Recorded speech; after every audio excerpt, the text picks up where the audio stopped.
안녕하십니까. 생생매거진 오늘 박은정입니다. 추석을 앞두고 지역 곳곳에서 사회 공헌 활동이 이어지고 있습니다. 코레일 대구 경북본부는 지역의 노인복지 시설들을 찾아서 온누리 상품권을 전달하고 청소 등의 환경 정화 활동을 펼쳤고요. 평화발레오와 대한적십자사 대구광역시 지사는 한가위 맞이 송편 나눔 활동을 진행했습니다. 거동이 불편한 어르신들을 위해서 명절 음식을 전달하는 그런 활동도 잇따르고 있는데요.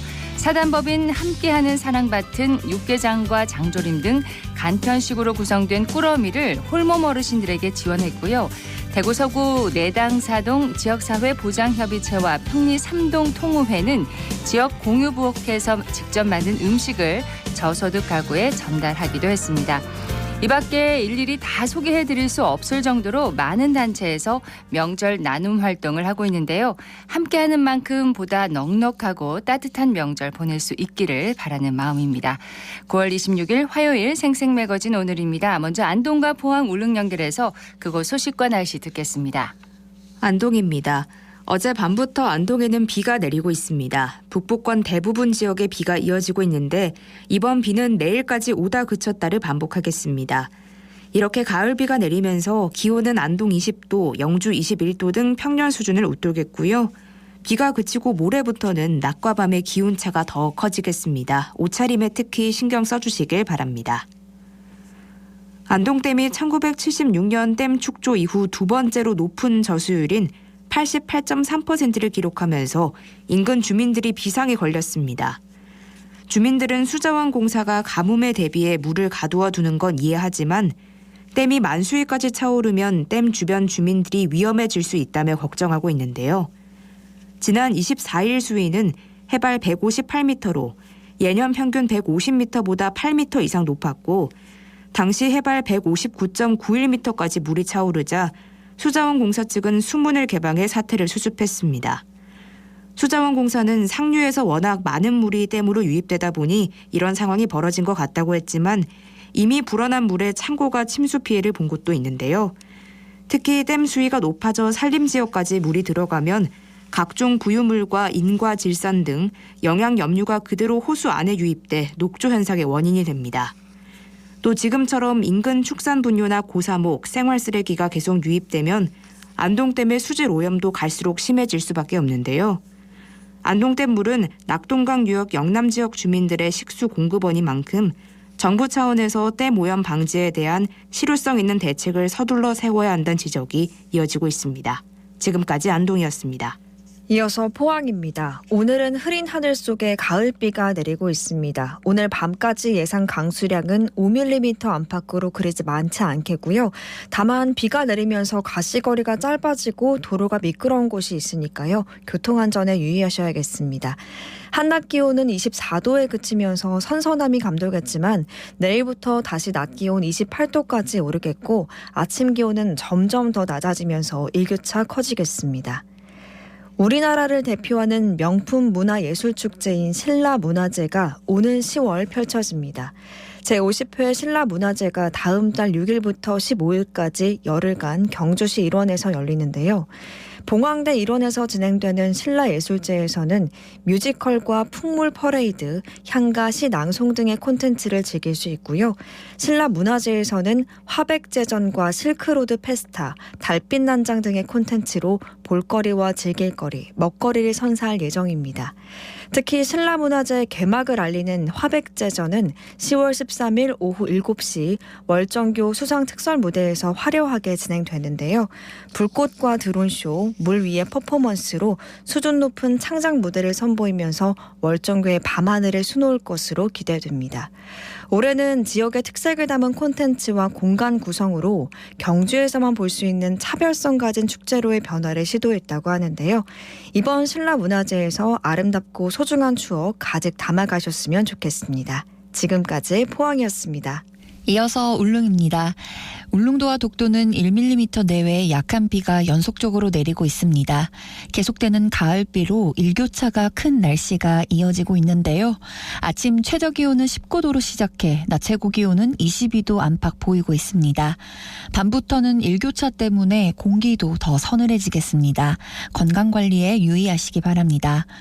동해 중부 안쪽 먼바다에는 동에서 남동풍이 불며 바다의 물결은 0.5에서 1.5m로 잔잔하게 일겠고요.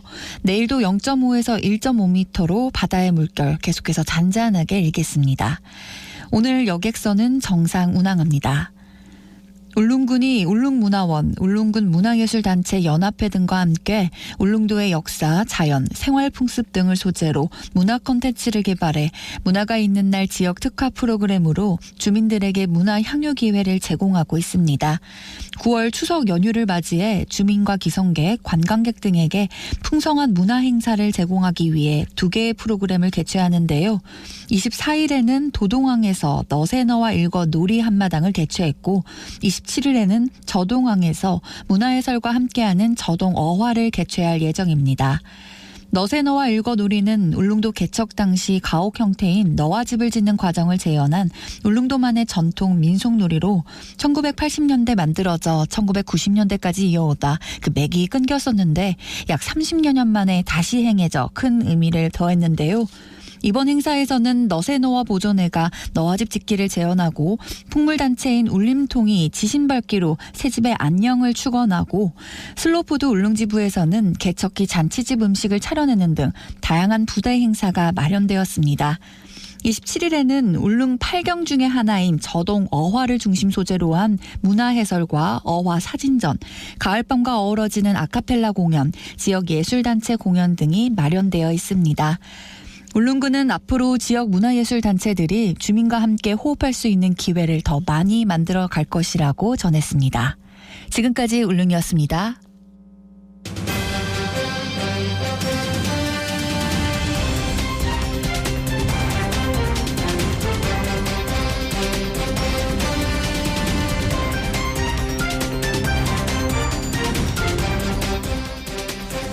화요일 생생매거진 오늘 함께하고 계십니다. 요즘 공원이나 산책로에서 맨발로 걷는 분들 어렵지 않게 볼 수가 있습니다. 맨발 걷기가 인기를 끌면서 지자체들도 맨발 걷기 길 조성에 나서고 있는데요. 전국의 맨발 걷기 열풍을 몰고 온 주인공입니다. 대한민국 맨발학교 교장 권택환 대구교육대 교수 연결해서 맨발 걷기의 효과와 올바른 맨발 걷기 방법 등에 관해서 들어보도록 하겠습니다. 권 교수님 안녕하십니까? 안녕하세요. 예, 권택환입니다. 반갑습니다.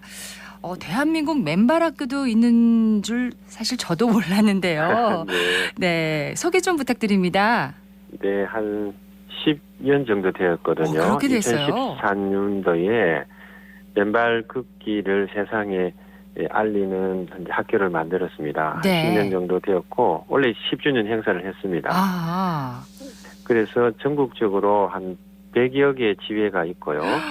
예. 제가 이제 대구에 있다 보니까 맨발학교 본부는 뭐 본의 아니게 대구에 있죠. 네. 그래서 전국에 이제는 회원 수가 몇 명인지도 정확하게 파악이 안 될 정도로 많은 분들이 맨발을 걷기를 하고 있죠. 그러면 한 몇 명 정도 되나요? 추정해보면요. 우리 맨발학교에서 100일 맨발 걷기를 하는 분에게는 100일 상을 저희들이 드리고 있거든요. 100일 상을 받은 분만 2만 명이 넘었었어요. 전국에요? 전국에요. 네. 그러니까 뭐 100일 상 못 받은 분들 했는데 저희들한테 신청 안 한 분들 하면 아마 거의 한 5, 6만 명은 저희들은 된다고 보죠. 그렇군요. 네. 100일 상을 받으신 분들 수만 그러면은 그 2만 이상을 명이 하신 되는 분들도 더 많으시겠네요. 그럼요. 엄청 많죠. 그래서 지금은 전국에 100개 지회가 있고 대구에 또 한 20개 지회가 있는데 네.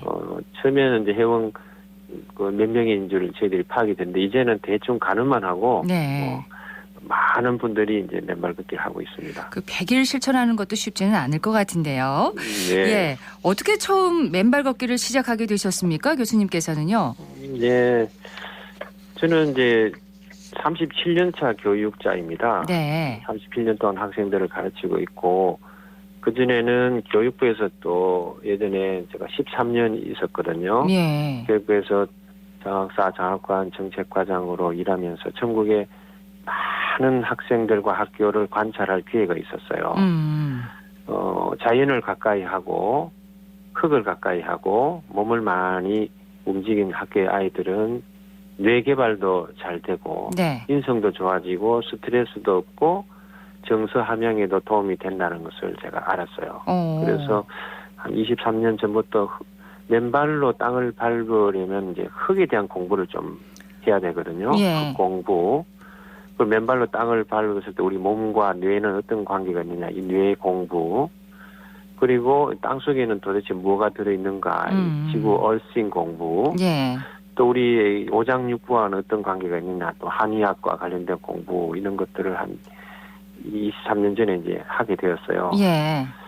그러다가 정말 좋다는 것을 알고 이제 맨발 학교를 만들었는데 제가 우선 교육부에 있을 때 좀 과중한 업무로 인해서 저도 이제 불면증, 소화불량, 무좀, 방구 건조증, 그리고 이명, 저도 이제 뭐 비문증 이런 것들이 있었는데 네. 제가 맨발 걷기로 이 질병들이 깨끗하게 개선되는 걸 보고 내가 몸으로 공부한 것들을 세상 사람들과 좀 나눠야 되겠다. 네. 그래서 맨발 학교를 만들고 우리는 회비가 없어요. 누구든지 다행이네요. 와서 회비 없고 네. 그리고 이제 누구든지 할 수 있고 그래서 이제 그걸 이제 하고 100일 하면 100일상을 드리고 네. 1000일 하면 1000일 2000일, 3000일, 10년 하게 되면 또 기념 배지도 드리고. 그렇군요. 예, 사람들에게 알려주는 학교이죠. 네. 교수님께서 직접 효과를 보셨다고 하셨잖아요. 구체적으로 네. 어떻게 달라졌나요, 몸이? 맨발로 걸으면요. 우선 이제 제 경험과 또 많은 2만 명 이상을 제가 예. 100일 같이 했으니까 맨발 걷기 첫 번째 가장 좋은 효과는 불면증이 없어져요. 그래서 그렇습니까? 예, 잠을 못 자시던 분들이 맨발로 불면증이 개선되었다는 사례가 제일 많고요. 네. 그다음에 소화불량 제가 통계를 내보면 그다음에 안구 건조증, 무좀 이 네 가지는 대부분 사람들이 빨리 개선되는 것을 제가 통계적으로 이제 많이 봤죠. 네. 그래서 이제 그 경험을 또 효과를 보신 분들이 친구에게 알리고 친구에게 알리고 해서 지금 많은 사람들이 하게 된 거죠. 예. 만약에 효과를 보지 못했다면 그렇죠. 아마 이렇게 사람들이 많이 하지는 않겠죠. 그런데 그냥 걷는 것만으로도 불면증이나 뭐 이렇게 위장 장애는 좀 해소되지 않을까 싶기도 한데 맨발로 걷는 게 더 효과가 있나 봅니다. 그렇죠. 일단 우리가 신발을 신고라도 우리는 많이 움직여야 되거든요. 예. 인간은 기본적으로 동물이기 때문에 움직일 때 뇌가 형성이 돼요. 네. 식물은 500년 묵은 느티나무, 1000년 묵은 향나무도 뇌는 없어요. 파리, 모기, 하루살이 뇌는 움직일 때 형성되기 때문에 예. 우리 인간은 기본적으로 움직여줄 때 뇌가 더 발달하게끔 이제 진화가 되어 온 거죠. 예. 이왕이면 맨발로 걸으면 발바닥에서 뇌로 올라가는 자극이 더 많이 전달되는 겁니다. 네. 그리고 우리 척추 안에 있는 척수액이 또 뇌로 전달되는 그 펌핑 작용이 더 많이 되고 네. 그러다 보면 뇌에서 세로토닌도 더 많이 나오고 불면증도 개선되는 거죠. 예.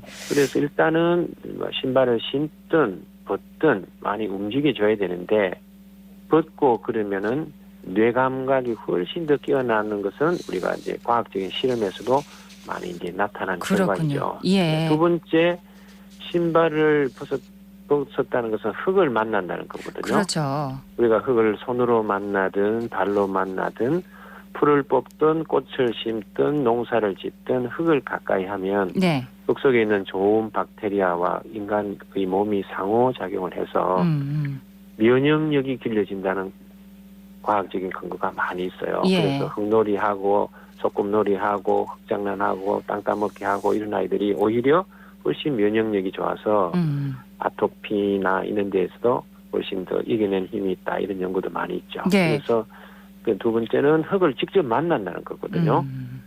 세 번째는 이 땅속에는 자유전자가 많이 있어요. 자유전자요? 음이온이라고 하는 자유전자. 어. 이게 이제 우리 자연이 만들어 놓은 자연이 만든 전자라고 해서 이것을 자연전자라고 부르는 사람도 있어요. 네. 과학적으로는 자유전자인데 또 그래서 자유전자, 자연전자, 음이온 또 어떤 사람들은 이것을 땅속의 지기 뭐 다 예. 같은 이야기예요.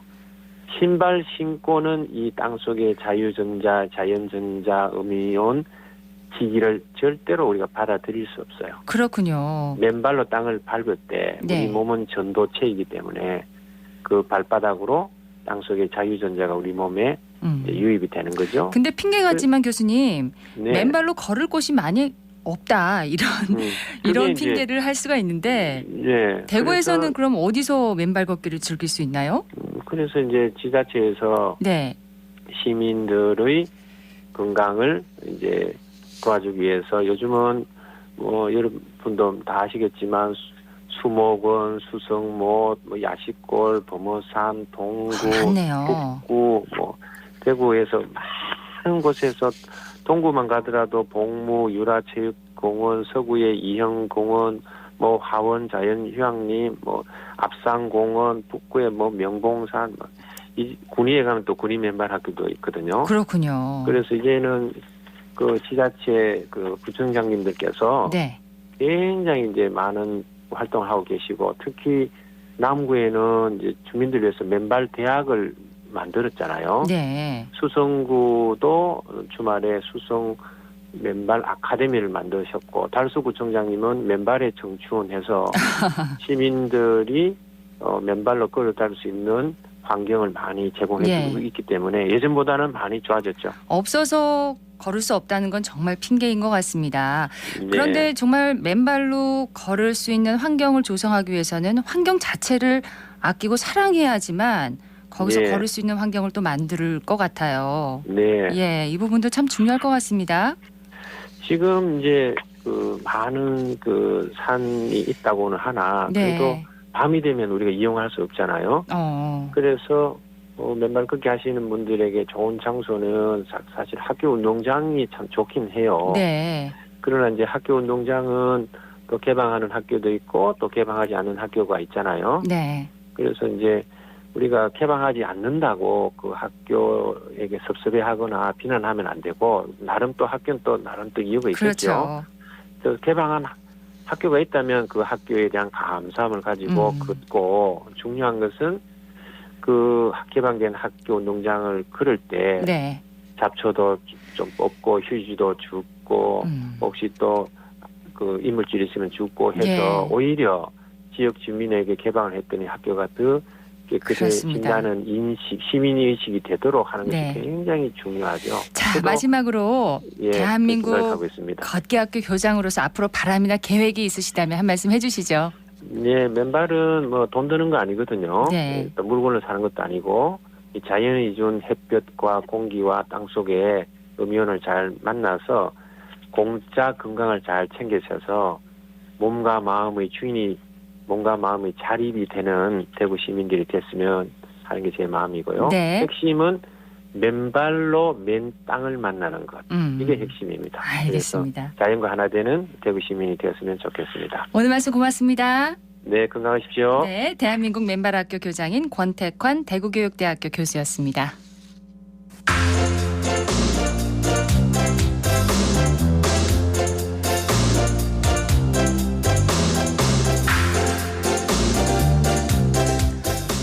(11시 24분) 지났습니다. 대구에는 저소득층 일자리 창출과 자립기반 마련을 위한 지역의 자활센터가 모두 10곳이 있습니다.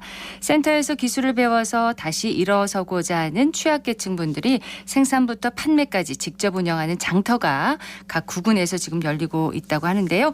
윤가연 리포터가 현장 다녀왔다고요? 네, 그렇습니다. 대구 지역 구청을 순회하면서 자활의 별의 별것을 판매하는 대구 자활 별별 순회장터 현장을 다녀왔습니다. 저는 중구청에 다녀왔는데요.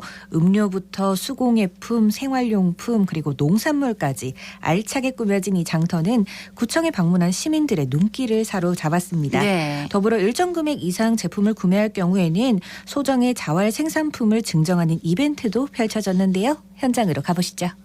영양제요. 차에 드셔도 되고 집에 드셔도 되고 이런 건 2,000원밖에 안 해서 도장 6개 찍어 오셔서 사은품을 무작위로 드리는 거라서 한번 공 한번 뽑아보시고 네, 2번 고르셔서 저희가 캔들이고 동구자활에서 만든 취약계층 분들이 만든 양초여서 요거 사은품으로 드리고 있습니다. 저희 한 50분 이상 참여를 해주신 것 같고 지금 아직 오전 시간인데도 좀 많이 오셔가지고 반응이 좀 너무 좋은 상황이라서 현장의 분위기가 아주 뜨겁습니다. 상품 구성도 좋고 상품 질도 좋아가지고 엄청 많이 구매했습니다. 저는 먹는 거 먹거리 위주로 구매했는데 가격이라든지 이런 게 저렴해서 구매하게 됐어요. 구성도 괜찮고 가격도 너무 괜찮아가지고 구매하게 됐습니다. 자활 근로자분들 화이팅! 네. 현장에서 자활 근로자분들도 만났죠? 네, 그렇습니다. 앞으로도 지금처럼 잘 해나가고 싶다는 자활 근로자분들과 군위에서 온 자활센터의 팀장도 만나봤습니다. 저는 중구 지역 차례 리폼 공방을 운영하고 있는 김행자입니다. 앞치마, 가방, 마스크 그런 종류입니다. 반응은 좋아요. 왜냐하면 오늘 조금 더 싸게 팔거든요. 좀 많이 팔려고. 도움 되죠. 먹고 사는데요. 많이 도움이 되죠. 우리는 미싱인데 처음에 미싱할 줄 몰랐는데 그걸 배워가지고 또 양재자격증도 따고 훈련을 많이 받죠. 지금 목표는 공방을 운영하고 있는데 좀 더 번창했으면 좋겠어요. 가게를 하나 더 한다든지 번창해가지고 저축을 해봤으면 좋겠어요. 요거요 돼지고기인데 한국 축산에서 저희들한테 납품을 하면 저희들이 중간에서 가공을 해서 나와서 판매를 하고 있어요. 반응 좋으세요. 지금도 대량 구매를 많이 해갖고 가셨거든요. 지금 부족해갖고 다시 또 주문해놨거든요. 좋죠. 지금 돼지고기 수요가 조금 부족해갖고 시중에 좀 많이 비싸거든요. 저희는 좀 저렴하게 나가니까 서로 좋은 거 아니겠습니까? 좋은 사람들은 좋고요. 이제 낯가리는 사람들은 조금 불편해하시고 사람들이 다 똑같은 건 아니잖아요. 우리는 좀 긍정적이라서 긍정적인 나와서 활동하고 사람도 되게 많아요. 아무래도 창업이죠. 체계적인 교육을 받아서 창업에 나갔으면 좋겠습니다. 네. 안녕하십니까. 대구 군위지역자활센터에서 온 심주현이라고 합니다. 이제 영농사업단 쪽에 관련해서 이제 표고버섯이나 권고사리, 땅콩 또 이제 항상품들이 있고요. 그리고 용품 제작사업단 쪽에 머그컵이랑 자석으로 이제 사진 승화를 시켜서 할 수 있는 그런 제품들을 가지고 나왔습니다. 네, 아무래도 자활 자립을 할 수 있게끔 도와드리는 시창업이 목적이다 보니까 여기서 이제 기술을 익혀가지고 그렇게 저희가 판매하는 것까지 해서 이제 자립을 할 수 있게끔 도와드리고 있습니다. 기존에 하던 일에서 좀 실패를 하거나 어려움을 겪고 나면 다시 일어나기 사실 쉽지 않거든요. 네. 이렇게 장터에 함께한 자활 근로자 여러분들처럼 노력하는 분들이 주변에 있다면 함께 도와드리고 응원을 하는 게 마땅하겠죠. 네, 맞습니다. 그렇기에 대구 지역 구청을 순회하면서 자활의 별의 별것을 판매하는 별별 순회 장터가 열리고 있는 건데요. 추후 행사도 마련돼 있습니다. 담당자의 목소리입니다. 안녕하세요. 저는 대구 지역자활센터 협회에서 사업위원장을 맡고 있는 이은주라고 합니다. 대구자활 순회장터는 대구광역시 및 9개 구군 그리고 대구광역시 지역자활센터 협회하고 저희 대구광역자활센터 그리고 마지막으로 저희 대구지역 10개 지역자활센터가 협력해 함께 진행하고 있습니다. 자활 순회장터를 통해서 시민들에게 대구자활근로사업단 및 자활기업의 생산품을 알리고 판매된 금액은 취약계층 일자리 사업 및 사회적 가치 창출을 위해 사용되고 있습니다. 여기 현장에서 보시면 저희 각종 디저트류의 농산물들 하고 저희 봉제 제품 그리고 커피방 및 EM 그리고 친환경 생활용품들 하고 또 목공예 제품들 등 다양한 제품들을 판매하고 있습니다. 저희가 처음 참여하게 되면 적성별로 저희가 교육을 통해서 여러 가지 기술을 저희가 습득시키는데 그런 기술로 다양한 제품들을 생산하고 이것들을 이제 시민들에게 판매하면서 큰 자긍심을 가지고 계십니다. 처음 지역자활센터 사업에 대해서 모르시는 시민분들이 굉장히 많으셨는데 이런 장터를 통해서 다양한 정보를 알게 되고 또 좋은 제품을 저렴한 가격에 구입해 가신다면 무척 좋아하시고 계시고요. 장터 이후에도 별도로 센터로 연락을 주셔가지고 충하 구매하는 경우도 많이 있습니다. 저희 대구 자활 순회장터는 올 4월부터 10월까지 구청을 순회하며 진행되고 있습니다.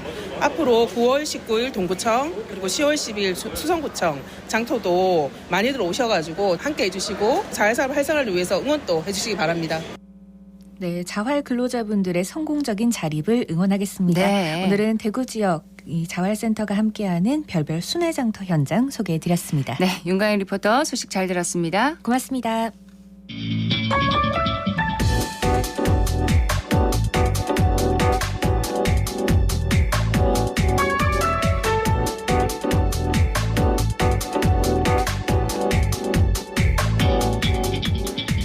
묻고 듣고 생각과 마음을 나누는 방송. 지금 여러분께서는 대구 경북을 보고 듣는 생생 매거진 오늘을 함께하고 계십니다.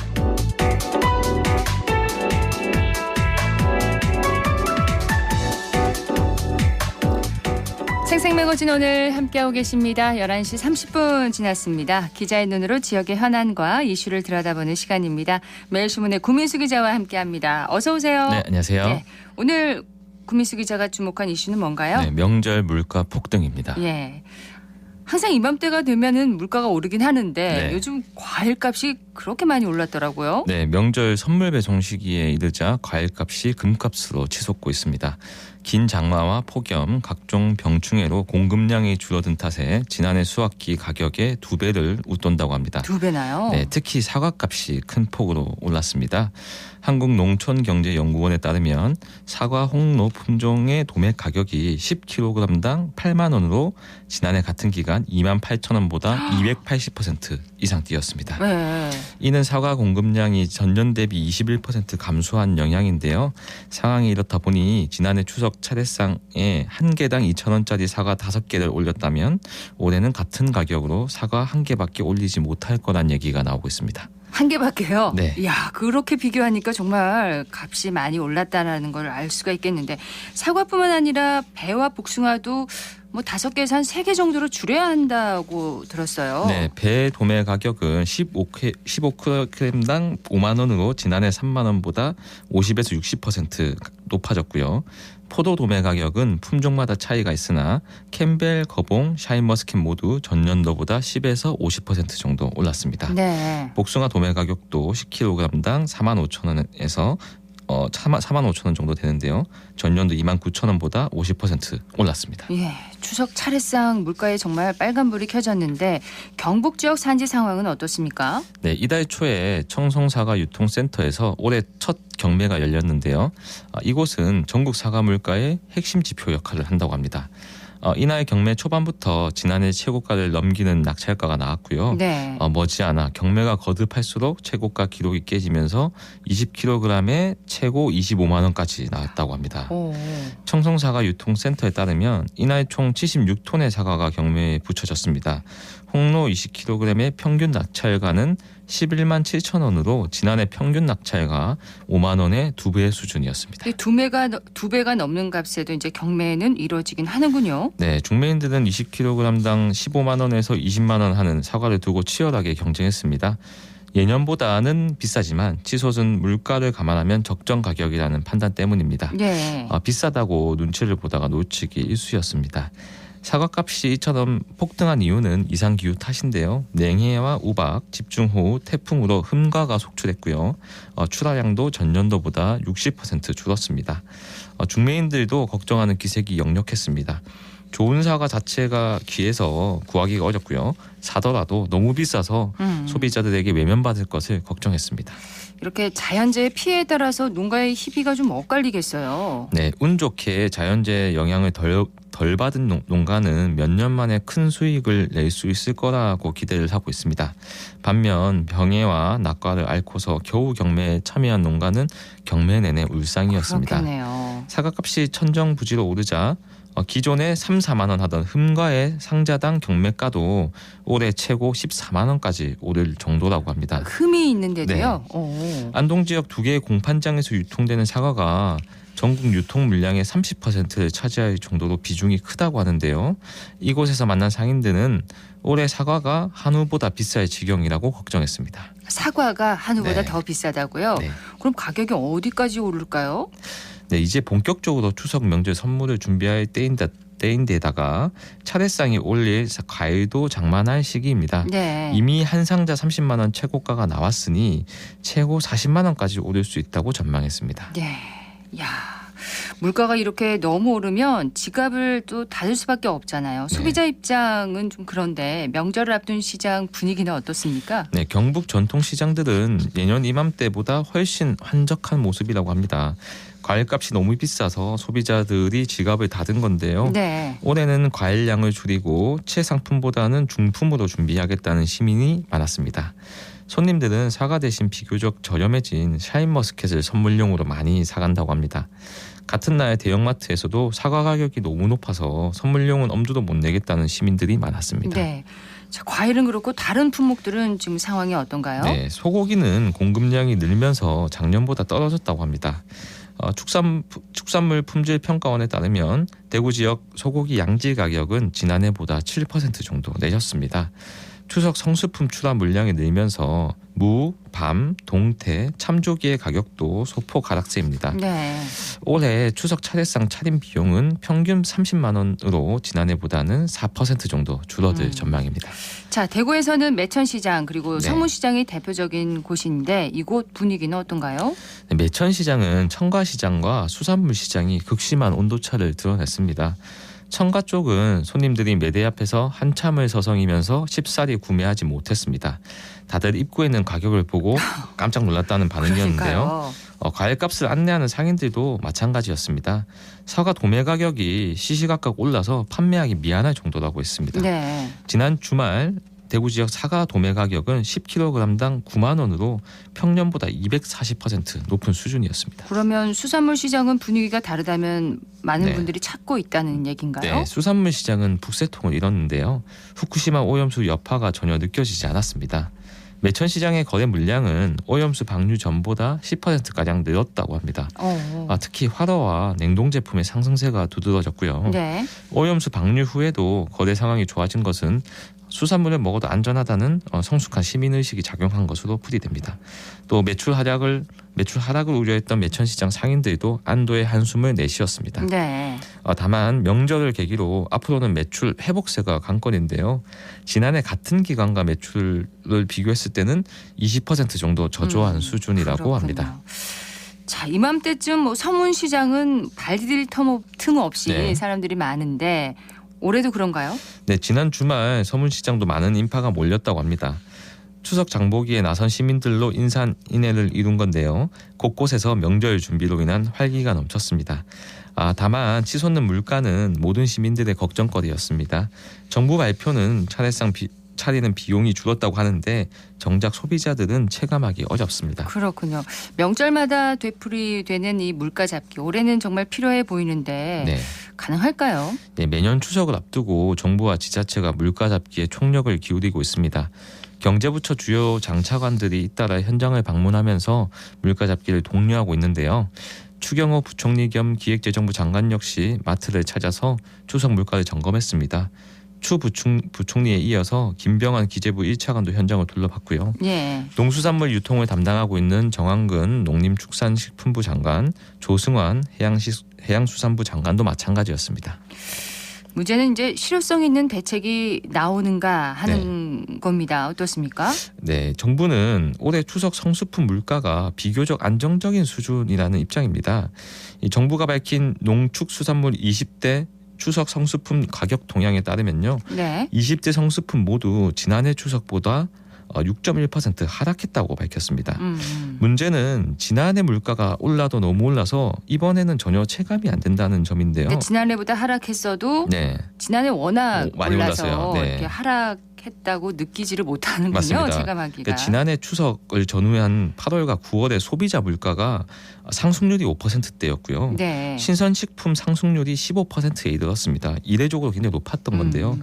지난해 차림 비용이 이미 재작년보다 7%가량 올랐던 탓에 올해 가격 하락이 와닿지 않은 것입니다. 네, 정부도 이 점을 잘 알고 있을 텐데 대책이 있을까요? 우선 정부는 추석 물가 안정을 위해 공급을 대폭 늘리고 있습니다.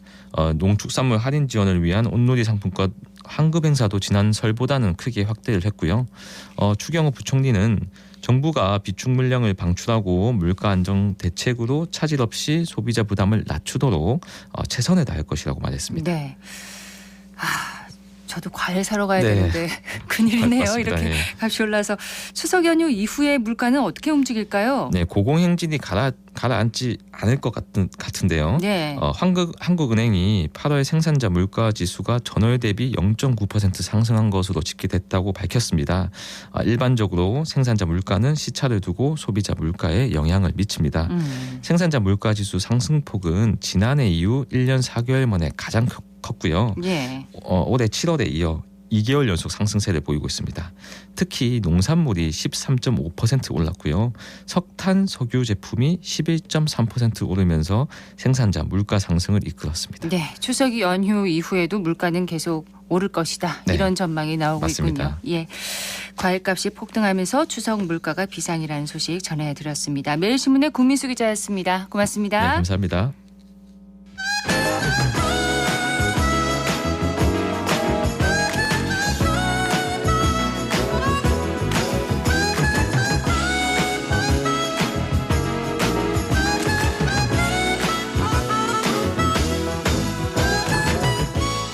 (11시 40분) 지나고 있습니다. 내 집 없이 다른 집을 임차할 때 보증금이 있는 전세에 들어가시나요? 아니면 보증금 부담 때문에 월세에 들어가시나요? 예, 오늘 어쨌든 경제에서는 이 전세에서 월세로 변화되고 있는 주택 시장에 대해서 알아보도록 하겠습니다. 대구 경북 부동산 분석학회 송원배 이사 나오셨습니다. 어서 오십시오. 네, 안녕하세요. 예, 우리에게는 익숙하지만 외국에는 이게 없다면서요, 전세가요. 네. 예, 깜짝 놀랐습니다. 네. 전혀 없나요? 네. 외국에는요? 그렇죠. 우리나라에만 있는 네. 제도, 전세인데 우리나라에서는 이 전세가 그러면 어떻게 형성된 건가요? 네, 이제 임대차 시장은 우리가 큰 돈을 맡겨 놓았다가 임대 만기 시 보증금을 돌려받는 전세와 매월 차임을 지급하는 월세가 있습니다. 네. 근데 이제 우리나라는 오래전부터 전 세계에서 유례를 찾아보기 힘들 정도로 전세 제도가 보편화되어 왔는데요. 외국인들이 세입자 입장에서 보면은 수천만 원에서 수억 원이라는 큰 돈을 뭘 믿고 맡길 수 있나요 하면 이제 놀라워하는데요. 이 외국인들은 이제 임대차 계약 시 월세를 중심으로 하고 있고 또는 월세 전액을 선납하고 사는 경우가 부분인데요. 우리나라에서 전세가 잘 발달하게 된 배경은 이 취약한 제도권의 금융 규제로 인해서 발생하였는데요. 네. 이 1970년 고도 성장기에 주택 구매 수요는 많았지만 대출 금리가 높았을 뿐만 아니라 주택 금융의 미비로 대출 자체가 어려웠던 시기가 있었습니다. 이 모든 자본이 산업 특히 수출 산업 부분에 집중되었기 때문에 집주인들은 주택 구입 과정에서 모자란 자금을 조달하기 위해서 자기 집의 일부를 전세 놓음으로 자금을 마련할 수 있었던 것이죠. 네. 이 당시 은행은 기업에만 돈을 빌려줬을 뿐 가계금융은 등한시하는 상황이었고요. 이처럼 전세는 정부에서 정책적으로 도입한 제도가 아니라 집주인과 세입자 서로 간의 이해가 맞아떨어지면서 자생적으로 발생한 사적 금융 제도입니다. 네, 그러니까 집주인이 자금을 마련하기 위해서 생겨난 제도가 이제 전세인 거네요. 그렇죠. 근데 월세가 전세 거래 규모를 초월했다 이렇게 하는데 월세가 임대차 시장을 주도하게 된 배경은 뭐라고 봐야 할까요? 네, 월세의 경우는 매달 돈을 주고 집을 대여하는 렌탈과 같은 개념으로 집 사용료를 매월 납부하는 개념인데요. 그렇죠. 이 대표적인 주거 상품이 원룸이 있습니다. 이제 주로 학생이거나 사회 초년생이 보증금 몇백만 원에 월 몇십만 원으로 저렴하게 이용하는 월세가 있는가 하면 네. 아파트에서는 이제 수백만 원의 월세를 부담하는 비율도 점점 증가하고 있습니다. 이 또한 과거와 달리 주택금융제도가 잘 뒷받침되고 있기에 부족한 자금을 전세로 채우지 않더라도 은행 대출을 이용하고 월세를 받아서 수익형 부동산 개념으로 안정적으로 월세를 받는 투자자들도 많이 생겨나고 있기 때문에 그렇습니다. 네. 근데 요즘은 비싸진 전세 보증금은 좀 낮추고 대신 깎은 보증금만큼을 또 월세로 전환하는 경우도 있더라고요. 네, 우리가 흔히 그거를 이제 반전세라고 하는데요. 그렇죠. 이 전세 보증금 전액을 집주인에게 맡기고 집을 임차하는 기존의 전세 계약과 매월 집세를 내는 이제 월세 계약이 혼합된 임대차 계약입니다. 이 반전세는 전세에서 월세로 넘어가는 과정에서 나타난 계약 형태이고요. 네. 이 반전세는 임대인의 입장에서 전세 보증금 일부를 월세로 돌려서 받는 개념이기 때문에 수익률의 측면에서는 더 유리합니다. 이 일반적으로 전세 계약의 경우 전세 보증금을 재투자해 수익을 얻는 경우가 아니라면 전세 계약 자체는 현금 수입이 생기지 않지만 그렇죠. 반전세는 해당 임대주택에서 현금 수입이 발생하죠. 임차인 입장에서는 이제 반전세는 목돈 마련이 어려운 경우 이제 계약을 연장할 수 있다는 장점이 있고요. 예. 또 종잣돈을 따로 모아두었다가 다른 곳에 투자하는 방식으로도 운영할 수 있겠죠. 따라서 이제 최근 보증금 비율은 줄이고 월세를 조금 부담하는 반전세가 증가 추세에 있습니다. 그러면 전월세 거래 비중은 어떻게 변화됐나요? 네, 등기소와 이제 주민센터에서 부여한 확정일자를 대상으로 한 법원 등기부의 전월세 비율을 이제 분석해 보니까 네. 2019년도에는 전세가 60%. 월세는 40%로 전세가 이제 우세하였는데요. 21년도에는 이제 전세가 56%, 22년은 48%, 올해는 전세 비율이 45%로 나타나면서 이 지속적으로 이제 감소 추세에 있고요. 월세가 더 우세한가요? 그렇죠. 이 통계에서 월세가 있는 반전세는 월세로 분류되는데요. 이 전세는 월 차임이 없는 순수 전세를 의미합니다. 네. 이 과거 임대차 시장에서 전세 비율이 80%로 이제 웃돌던 때도 있었는데 이 원룸과 소규모 아파트에서만 취급하던 월세가 이제는 중대형 아파트까지 평형이나 가격을 가리지 않고 통용되고 있기에 월세 비중은 자꾸 증가하고 그렇군요. 있습니다. 전국적으로 그러니까 전세는 감소 추세인 건데 지역별로도 차이가 있나요? 네, 우리가 2020년 특광역시 전세 비율을 보면은 인천은 전세 거래 비중이 66% 가장 높았죠. 다음으로 이제 대전이 64%, 광주 61%. 그리고 전국 평균보다 낮은 곳이 이제 우리 대구는 54%. 부산이 53% 순이었습니다. 전세 비중을 말씀하시는 그렇죠. 거죠? 2020년도 기준이었는데요. 그런데 2023년 8월 현재까지 임대차 거래 누계를 살펴보니까 이게 많이 급감하고 있는데 66%였던 인천은 51%로 줄어들었고요. 광주도 52%, 우리 대구, 대전, 부산은 41%로 줄어들었고 울산은 전세 비율이 39%로 떨어졌습니다. 그만큼 월세가 더 많아졌다는 그렇죠. 거네요, 비율이. 이 서울과 인천이 20년도와 비교해서는 15% 감소하였고 네. 대전은 23%의 이제 감소 비율을 이제 보였는데요. 전국 평균보다도 전세 비중이 낮은 요인으로는 서울 수도권과 대도시 위주의 전세 사기 사건이 발생한 것도 그렇죠. 한몫했다고 보여지고요. 이 전세 사기 사건은 무자본 갭 투자의 이제 전세 사기 사건부터 헤아리기 어려운 임대차 사고로 인해 임차인으로서는 안전한 월세를 보다 선호했다고 볼 수 있겠고요. 네. 또 하나는 이제 금리가 오르면서 목돈을 마련하기가 쉽지 않은 상황에 보증금의 월세를 추구하는 반전세의 계약 형태도 많이 증가했기 때문입니다. 그렇군요.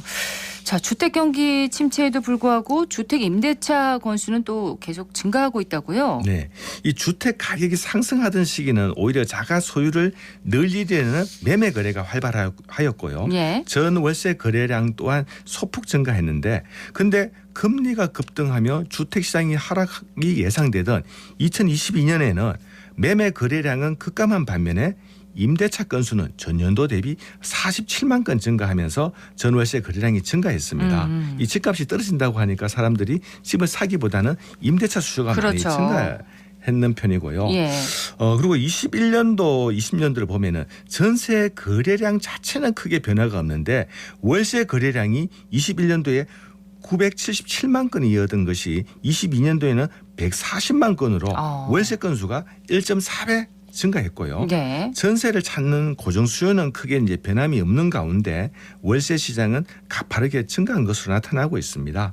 23년도 전월세 현황은 지난해 기간별 대비 거래량은 소폭 감소했음에도 불구하고 월세는 전년 동기간 대비 오히려 증가한 것으로 나타나고 네. 있습니다.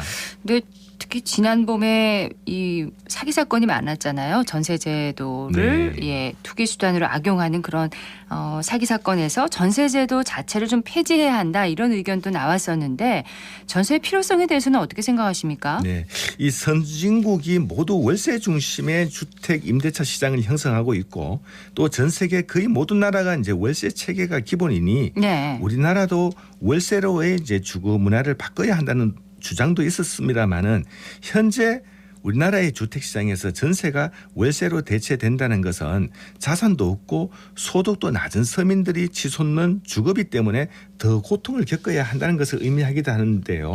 이 현행 전월세 시장에서 전세로 집을 임대한 집주인을 보면 세입자를 퇴거하게 할 자금 여력이 없어서 이 세입자가 현재 거주 중인 집을 보여주고 임대차 계약 종료일에 세입자에게 오전에 퇴거하면 새로운 세입자에게서 먼저 전세 보증금을 받아서 퇴거하는 세입자에게 보증금을 반환하는 식의 돌려막기에 급급한 상황이죠. 이 반면에 이제 월세 시장에서 임대인은 이 보증금이 미미하기 때문에 자금 조달의 부담도 상대적으로 적고 오히려 전세 임대인보다 안정적인 임대 구조를 갖추고 있다고 봐야겠죠.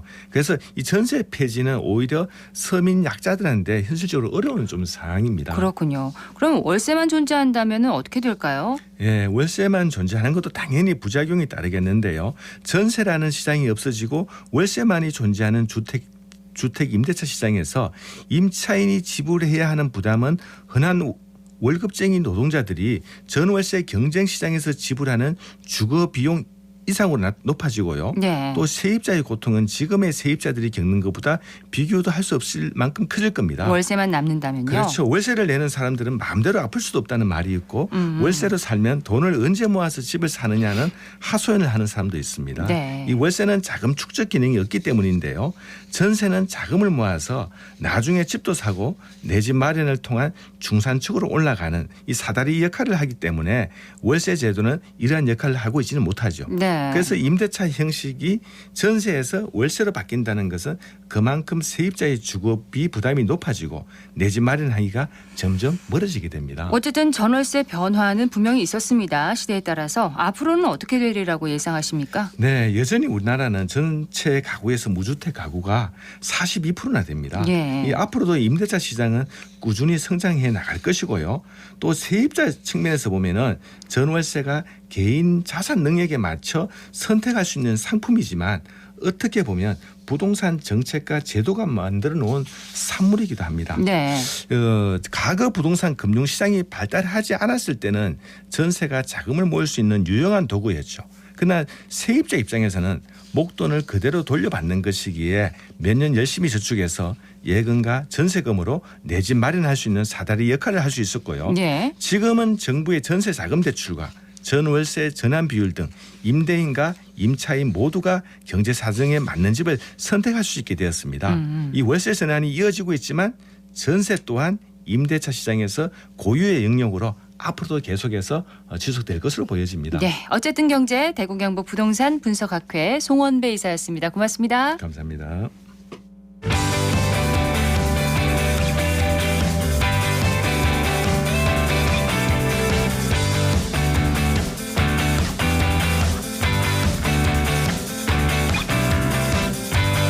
클릭 정보 클릭.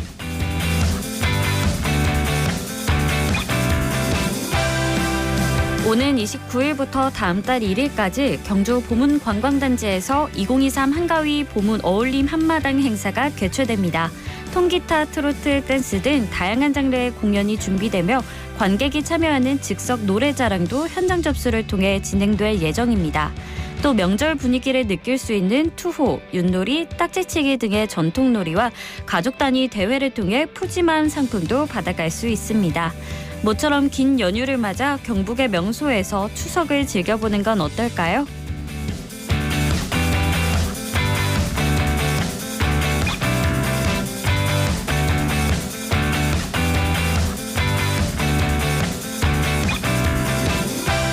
추석 연휴를 맞아 장거리 이동하는 분들 많으실 텐데요. 긴 거리를 운전하거나 버스와 기차에 앉아 있을 때 허리와 척추 건강에 무리가 생길 수 있어 주의해야 합니다.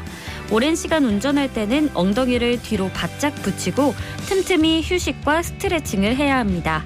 또 스트레칭이 어려운 버스나 기차에서는 바른 자세를 유지하며 목을 푹 숙이고 자는 자세는 목 디스크가 생길 수 있어 목 받침대를 활용하는 게 좋습니다.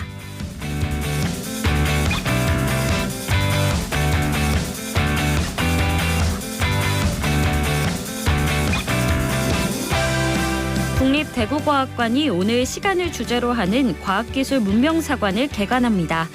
전시는 우리는 왜 시간을 측정하고 함께 공유해 왔을까라는 물음에서 시작해 인류가 시간 측정과 공유하는 과학기술을 어떻게 발전해 왔는지를 다룹니다.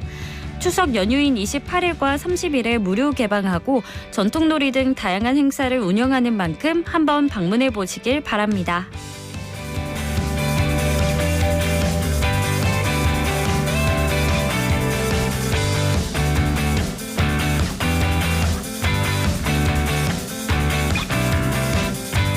대구시가 추석 명절을 맞이해 공영주차장과 공공기관 부설주차장 715개소를 연휴 기간 무료 개방합니다.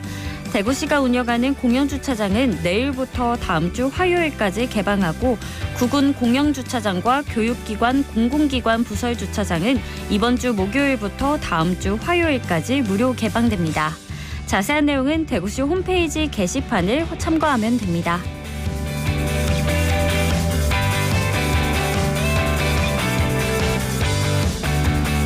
대구 북구가 제5회 행복한 우리 북구 전국 풍화사진 공모전을 개최합니다.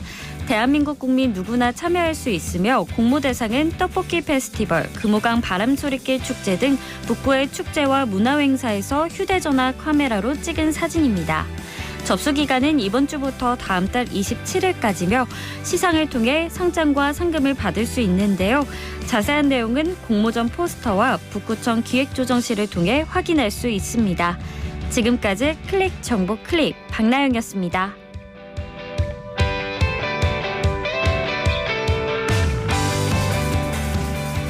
대구시 시민건강놀이터가 10월 한 달간 모바일 걷기 앱을 활용한 걷기 챌린지를 운영합니다.